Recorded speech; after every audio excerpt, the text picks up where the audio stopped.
Hello student, मैं धर्मेंद्र कुमार शुक्ल आज आपको हिंदी कक्षा 10 गद्य के अंतर्गत प्रथम पाठ मित्रता, जिसके लेखक आचार्य रामचंद्र शुक्ल हैं, इसके बारे में आपको पाठ का सारांश इस वीडियो के अंतर्गत उपलब्ध करा रहे हैं। तो मित्रता आचार्य रामचंद्र शुक्ल द्वारा लिखित प्रसिद्ध निबंध है, जिसे उन्होंने जीवनोपयोगी विषय पर लिखा है। शुक्ल जी ने मित्रता के संबंध में बताते हुए कहा है कि जब कोई युवक किशोरावस्था में घर से बाहर जाता है तो उसे मित्र चुनने में कठिनाई होती है। यदि उसका व्यवहार मेल मिलाप वाला होता है तो उसकी लोगों से जान पहचान बढ़ जाती है, जो बाद में मित्रता का रूप धारण कर लेती है। मित्रों के चुनाव पर उसके जीवन की सफलता निर्भर करती है, क्योंकि अच्छे व बुरे मित्रों की संगत ही उसे अच्छा व बुरा बना सकती है। युवा लोग मित्र बनाने से पहले मित्रों के आचरण व प्रकृति का ध्यान नहीं रखते, वे केवल उनकी बाहरी विशेषताओं पर मुग्ध हो जाते हैं।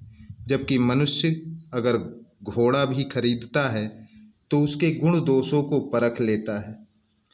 किसी प्राचीन विद्वान ने कहा भी है, विश्वासपात मित्र से बड़ी रक्षा रहती है। ऐसा मित्र मिल जाए तो उसे समझना चाहिए कि खजाना मिल गया। जब व्यक्ति छात्रावास में रहता है तब उस पर मित्र बनाने की धुन सवार रहती है। बचपन की मित्रता भी अद्भुत है। उसमें जितनी जल्दी दूसरे की बातें मन को लगती हैं, उतनी जल्दी ही रूठना मनाना भी हो जाता है। मित्रता व प्रेम के लिए यह आवश्यक नहीं है कि दो लोगों के आचरण व स्वभाव में समानता हो। जैसे राम और लक्ष्मण के स्वभाव में एक दूसरे से विपरीत थे, परंतु दोनों में प्रगाढ़ प्रेम था। उसी तरह कर्ण और दुर्योधन के स्वभाव में विपरीतता होने के बाद भी दोनों में गहरी मित्रता थी। उसी प्रकार चाणक्य व चंद्रगुप्त, अकबर व बीरबल आदि अनेक उदाहरण हैं। मित्र का परम कर्तव्य अपने मित्र की सहायता व उसे विकास के लिए प्रोत्साहित करना है। हमें ऐसे ही मित्रों की खोज करनी चाहिए जो हमारे शुभ चिंतक हों, जैसे राम व सुग्रीव। यदि कोई हमारे भले बुरे के बारे में हमें सचेत न कर सके तो हमें उससे दूर ही रहना चाहिए। ऐसे युवक जो आवारागर्दी करते हैं, उनसे सोचनीय जीवन किसी और का नहीं है, क्योंकि उन्हें फूल पत्तियों, झरनों की कलकल की आवाज़ आदि में कोई सौंदर्य नज़र नहीं आता है। जो दिन प्रतिदिन विषय वासनाओं में लिप्त रहता है और जिसके हृदय में केवल बुरे विचार ही उठते हैं, ऐसे युवकों का भविष्य अंधकारमय होता है। अतः हमें ऐसे लोगों की मित्रता से दूर रहना चाहिए।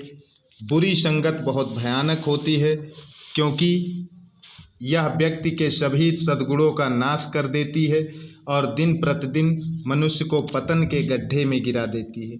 इसके विपरीत अच्छी संगत मनुष्य को पतन के गड्ढे से बाहर निकालने वाली होती है।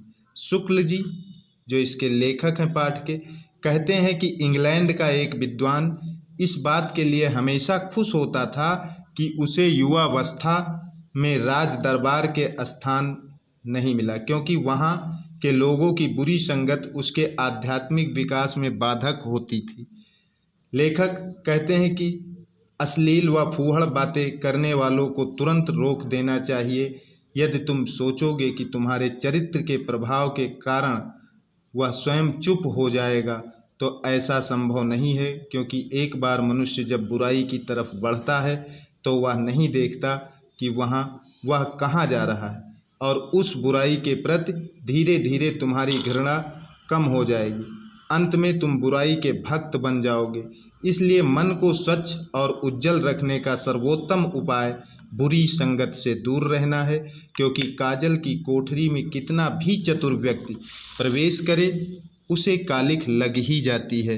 जैसा कि कहा गया है कि काजल की कोठरी में कैसो हुसैनो जाए, एक लीक काजल की लागी है पे लागी हैं। धन्यवाद। अगले अंक में पुनः हम मिलेंगे।